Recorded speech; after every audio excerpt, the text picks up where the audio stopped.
Fala pessoal, tudo bem? Boa noite. Então aqui a gente vai para mais uma conversa, mais um bate-papo. Eu vou estar comendo e vou estar tomando um vinho aqui, Castelo del Diablo. E a gente vai falar hoje sobre um tema que eu estou falando em minhas redes sociais, que é sobre pais, né? Então, esse é um tema muito bem debatido aí nas redes sociais também. Eu vou falar um pouco da minha situação e um pouco do que eu penso e o que aconteceu um pouco comigo também. E uma coisa que você deve fazer quando você é jovem, você deve contar as coisas que acontecem. Se você ficar guardando tudo pra você, uma hora você vai explodir.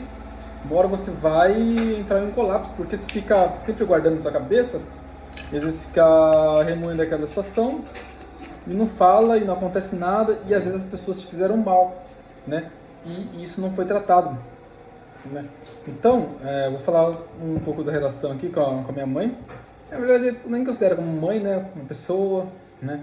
Que me teve, né? Mas infelizmente não cuidou, né? A minha relação com ela, assim, é péssima, né? Ela foi embora quando a gente era criança, adolescente, e voltou lá para morar com os familiares dela.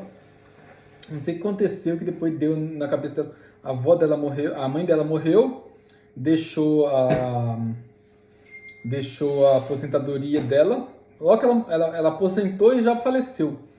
Deixou a aposentadoria dela, e com esse dinheiro minha mãe, ela pegou e começou a construir uma casa perto da gente lá. Pior coisa que fez na nossa vida. Pior. Morar perto da gente. Que levou ela, aqueles irmãos dela lá, os irmãs dela lá, tudo cobra. Entendeu? Então,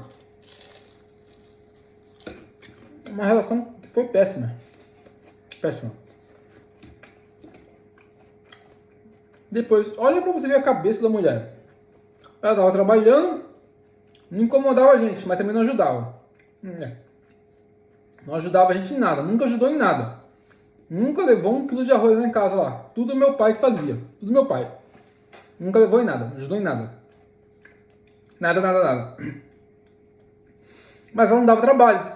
Tinha o trabalhinho dela, fazia as coisinhas dela, beleza, tranquilo. Vida que segue, a vida que segue a vida dela. Mas não foi chegar perto da gente. Levou as irmãs dela e os irmãos dela para perto da gente. E o que aconteceu? Ela saiu do trabalho dela, que já ganhava pouco, já ganhava R$ 1.500, que é um salário de merda. Não teve condição de estudar, não fez os bagulho dela. Teve filho cedo, saiu do trabalho pra cuidar dos filhos. Isso acontece. Aí ela saiu do trabalho dela de novo pra cuidar do filho dos irmãos dela. Olha que cabeça. De vez de ficar na dela, cuidando das coisas dela, fazendo as coisas dela, não. Quer se sacrificar pra cuidar do filho dos outros, dos irmãos dela. Sendo que eles podiam contratar uma babá, uma outra pessoa, uma pessoa mais jovem. Meu irmão mais novo estudando fora. Eu já morando fora. Ela simplesmente larga o serviço dela, vai cuidar do filho dos outros, destrói a vida financeira dela, começa a ganhar R$ 400 por mês. Olha olha que malandragem, que cova que cavaram pra cima de mim, né? Eu que fui malandro pra saber lidar da situação, saber sair da situação. Mas olha que cova que cavaram pra mim. A minha mãe saiu do trabalho dela, começou a ganhar R$ 400. A minha tia, que era a mulher que estava escravizando ela, falou que o problema era a gente. Me mandou mensagem falando que não tinha comida na casa da minha mãe, não tinha água, não tinha luz, não tinha gás. Como se a gente fosse problema, se eu e meu irmão fosse problema. E a gente estava trabalhando, estudando, fazendo os nossos corre. Toda destruída a casa da minha mãe, porque elas são vizinhas ali, né? Duas cobras. Né? A irmã dela é outra cobra da LTM lá. Passou a perna no chefe dela para pegar o lugar do chefe dela, e agora acabou essa cobra pra gente, né? Cuidar dos filhos dela. Outra cobra. Toma cuidado com essa gente. Do Flávio lá. Do Flávio. Derrubaram o Flávio da LTM lá. Os dois. Ela e o marido dela. E acabou essa cobra pra cima da gente. Tentou armar como se a gente fosse o culpado. E me mandando mensagem falando: você e seus irmãos são o culpado da sua mãe estar assim. Da sua mãe não ter comida, não ter água, não ter gás, não ter nada na sua casa. Casa toda destruída. Sendo que ela que estava escravizando a minha mãe. Eu fui lá, ajudei minha mãe, reformei as casas da minha mãe, salvei ela, salvei meus irmãos, Aí depois ela deu com a língua nos dentes. Falou que pagava R$ 400 por mês pra minha mãe. Ela deu com a língua nos dentes. Aí eu falei, tio, agora sinto muito, né? Tomou o salve que ela tomou o salve que ela precisava. Tá pianinha agora. Ela, o marido dela, aí o irmão dela também tomou. A mulher do irmão, os filhos. Tomou todo mundo. Todo mundo tomou o salve. Falou, é assim, tu. Tomou um sapeco. Agora tá alinhado, tão alinhadinho, tão bonitinho, tranquilo, certinho. Então, você tem que tomar cuidado. Se o seu pai saiu da sua vida já, ou sua mãe saiu da sua vida, não tente voltar. Não tente voltar. Se o seu pai cuidou de você, esqueça sua mãe. Esqueça. Se sua mãe cuidou de você, o seu pai não cuidou, não pagou pensão, não pagou nada, porque ela nem pagou pensão. Nem pagou. Não pagou nada, não fez nada. E meu pai, ele se recusava, acho que até se recusava meio que receber, porque para ela não ter acesso a gente. Ela não teve acesso a gente por vários anos. Isso foi bom pra gente. Mas quando ela começou a ter, que ela foi morar perto da casa da gente lá, a nossa vida foi para um caminho ali, ó, que não estava planejado.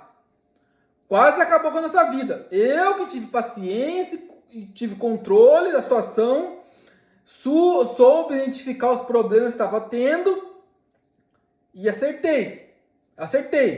Mas se o seu pai sair da sua vida, não pagar pensão, não fazer nada, não volte a ter contato com ele. Sua mãe também. Se sua mãe sair da sua vida, não volte a ter contato com ela, porque você não conhece essa pessoa. Você não conhece essa pessoa. Você não sabe o que ela vai armar pra você. Você não sabe o que os irmãos delas vão querer armar pra você. Às vezes tem uma casa no seu nome, no nome deles, não sei, alguma coisa assim.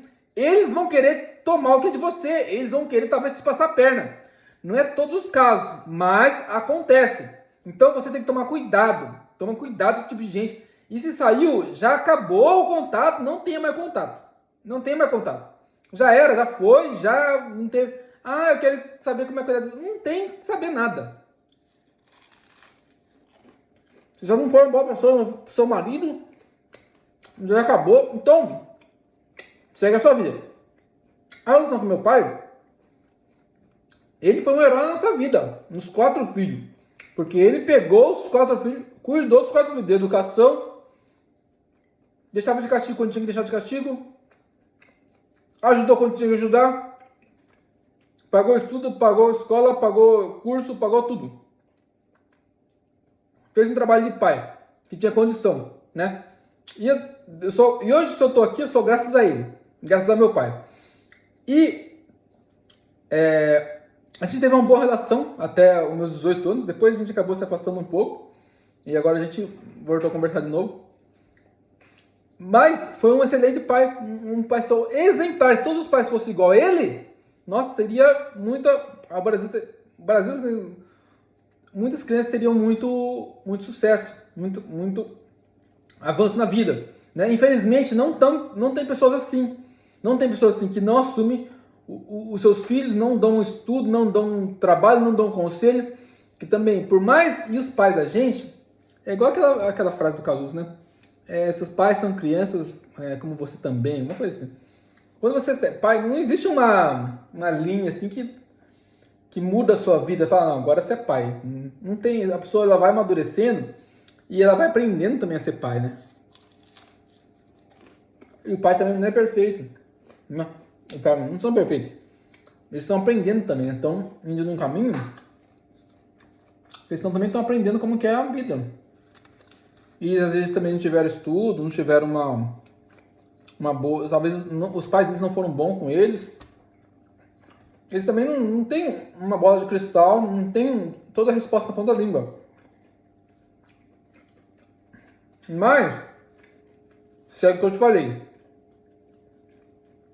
Se já perdeu o relacionamento, já saiu fora, não volte. Não volte porque você vai se lascar. Você vai entrar numa fria, que se não conhece essa gente são ratos. Vão querer talvez armar pra te fuder. Entendeu?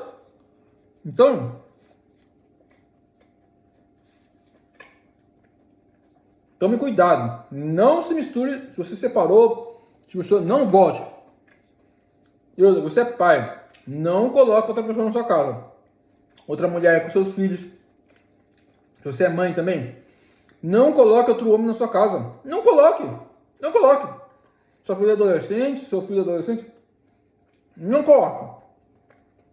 O que tem de caso aí de abuso, né? Isto não tá no gibi. Não tá no gibi. E às vezes a própria mãe, a próprio pai, que dá o acesso a isso acontecer. A pessoa precisa ter acesso. Como que é o acesso? O convívio, ver, olhar. Isso, na mente do pedó, é um início, é um acesso. Então, você tem que tomar cuidado. Tome cuidado, porque uma vez que acontece, você muda a vida da pessoa. Tá mal? Tá mal? Isso desencadeia outros problemas na mente da pessoa, na vida da pessoa. Você pode destruir a vida dela. Então, é melhor que não tenha, não aconteça nada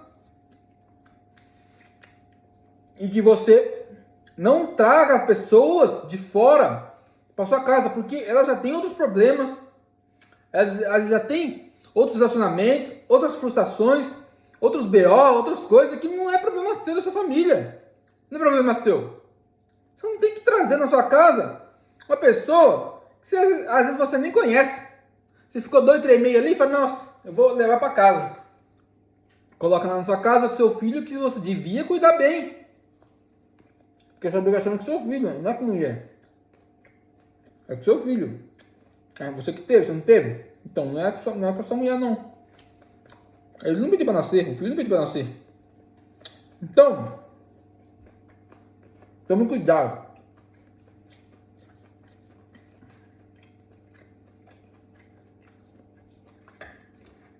E por hoje só, o recado é esse.